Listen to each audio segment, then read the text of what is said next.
Story TV. Chandigarh के रहने वाले अजय की पत्नी प्रीति आज पूरे 3 साल बाद अपने मायके से लौटकर घर वापस आई थी। अजय प्रीति को अपने घर वापस ले आया था और बहुत खुश था। शादी के कुछ वक्त बाद ही जब प्रीति प्रेग्नेंट हुई थी तो आपसी झगड़े और अजय के गलत बिहेवियर के चलते वो अजय को छोड़कर अपने मायके चली गई। लेकिन इन 3 सालों में कभी भी अजय ने प्रीति से बात करने की कोशिश नहीं की। लेकिन फिर अचानक अजय प्रीति के मायके पहुंचा और उसे साथ ले जाने की बात की। प्रीति ने उसके साथ आने के लिए हाँ कह दिया। अजय और प्रीति के इस तरह अचानक एक दूसरे के साथ रहने के फैसले की वजह क्या थी, ये कोई नहीं जानता था। लेकिन प्रीति का भाई नवीन नहीं चाहता था कि प्रीति वापस अजय के साथ जाए। इतने दिन के बाद अपने घर आने से प्रीति बहुत खुश थी। मुझे यहाँ आकर अच्छा लग रहा है। हाँ प्रीति, मुझे भी अपनी बेटी और तुम्हारे साथ बहुत ही अच्छा फील हो रहा है। कोई नहीं जानता था कि आने वाला वक्त प्रीति की लाइफ में क्या तूफान लाने वाला था।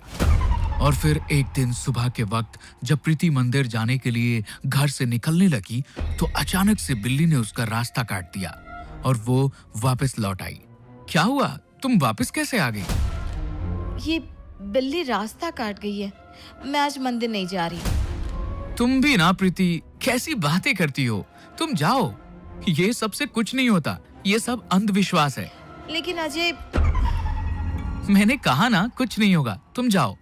प्रीति अजय की बात मानकर वहां से चली गई। कुछ ही देर के बाद अजय के फोन पे एक कॉल आया।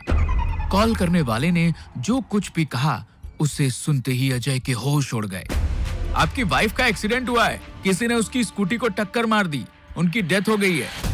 बहुत सालों के बाद अजय की लाइफ में जब सब कुछ ठीक हुआ था, लेकिन अचानक से ये सब हो जाने से जैसे उसकी लाइफ फिर से गहरे अंधेरे में डूब गई थी। प्रीति की मौत की खबर सुनकर उसका भाई नवीन भी वहां पहुंचा। 3 साल से मेरी बहन अपने मायके में ठीक से रह रही थी, लेकिन यहाँ आने के 2 ही दिन में उसकी मौत हो गई।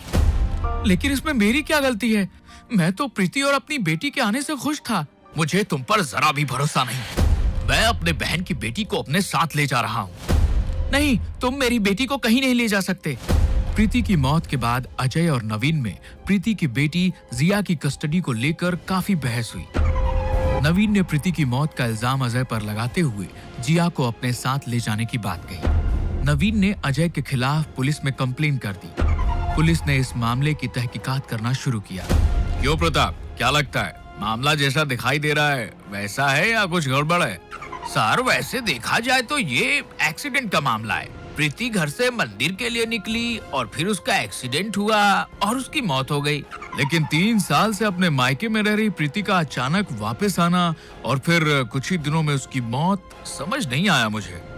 सर, ये प्रीति के मायके की आधी प्रॉपर्टी प्रीति के नाम पे ही है और उसकी मौत के बाद ये उसकी बेटी जिया के नाम होने वाली थी और देखिए उसकी मौत हो गई। और अब नवीन और अजय दोनों के बीच उसकी कस्टडी को लेकर झगड़ा है। इसका मतलब ये मामला जितना सीधा दिख रहा है उतना है नहीं। ये नवीन का रिकॉर्ड चेक करो जरा, सब पता लगाओ इसके बारे में।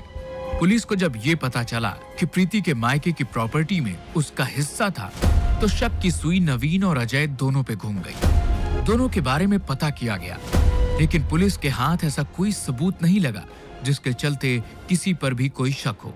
लेकिन नवीन के एक पड़ोसी ने पुलिस को बताया कि नवीन के साथ रहते वक्त प्रीति काफी दुखी रहती थी।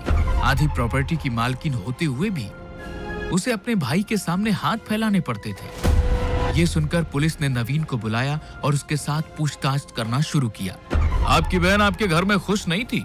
प्रॉपर्टी में आधा हिस्सा उसका भी था।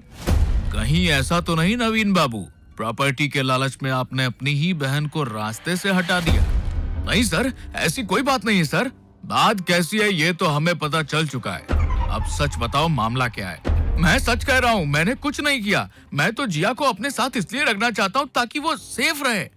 नवीन से कड़ी पूछताछ के बाद उसे वापस भेज दिया गया। सर, आपको क्या लगता है इसने कुछ किया होगा? कुछ कहा नहीं जा सकता प्रताप।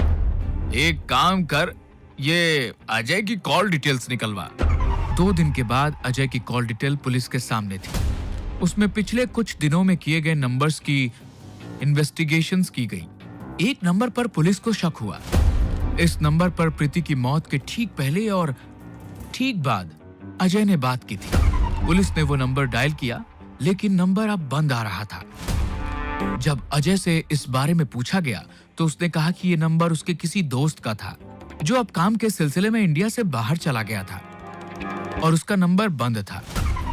पुलिस ने पता किया तो अजय की बात सच निकली। इस केस में अब कुछ नहीं बचा था। प्रीति के एक्सीडेंट को एक एक्सीडेंट मानकर पुलिस केस को क्लोज करने की तैयारी में थी, लेकिन तभी पुलिस के एक खबरी ने पुलिस को कुछ ऐसा बताया जिसने इस केस में हलचल मचा दी। पुलिस ने अजय के कॉल डिटेल्स को खंगालना शुरू किया और सामने आया एक चौंकाने वाला सच। अजय के मोबाइल से इंटरनेट पर सर्च की गई हिस्ट्री निकालकर पुलिस की आईटी टीम ने एक सुराग निकाल लिया था। अजय अब पुलिस की कस्टडी में था। हाँ भाई, अब सच बताएगा या अपने तरीके से पता करें? नहीं सर, मैंने कुछ नहीं किया। और ये इंटरनेट पे कुछ सर्च करना क्राइम तो नहीं है ना सर? बिल्कुल भी नहीं है। लेकिन एक बात बताइए, जो सुपारी लेने वाले लोगों से फोन पे तुमने बात की, वो क्या है? किसके नाम की सुपारी ले रहा था? हाँ? नहीं सर, ऐसा कुछ नहीं है। जिस नंबर पे तेरी बात हुई वो नंबर तेरे दोस्त का था, सही है, लेकिन तेरा ये दोस्त करता क्या है ये हमें पता चल गया है। सर, एक और बात पता चली है इसके बारे में। इसकी वाइफ प्रीति ने 3 साल पहले इसके ऊपर डोमेस्टिक वायलेंस का केस किया था। प्रीति की मौत होते ही वो केस भी इसके ऊपर से हट गया। इसका मतलब एक तीर से 3 शिकार। ये आप क्या कह रहे हैं सर? कहना तो अब आपको है मिस्टर अजय। सारी कहानी बताओ, नहीं तो फिर पुलिस की खातिरदारी के लिए तैयार हो जाओ। पुलिस ने अजय से कई बार पूछा, लेकिन हर बार उसने यही कहा कि उसने कुछ नहीं किया।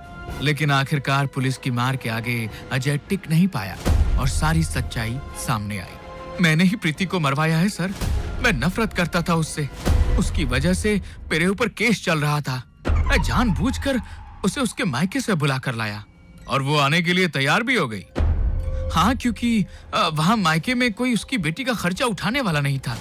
परेशान थी वो और मैंने उसकी परेशानी का फायदा उठाया। वो मेरी बातों में आ गई। मुझे जब पता चला कि उसकी मौत से मुझे लाखों रुपए इंश्योरेंस के और फिर उसके मायके की प्रॉपर्टी मिल सकती है, तो मैंने ही ये मर्डर प्लान किया था। हमारी आईटी टीम ने जब ये बताया कि पिछले कुछ महीनों में तूने इंटरनेट पर सिर्फ सर्च की और वो ये थी कि किसी के मरने पे कितना पैसा मिल सकता है, और उसी दिन तेरे पे शक हुआ। पता किया तो शक सही निकला कि प्रीति के कत्ल के लिए कोई और नहीं बल्कि तू जिम्मेदार है।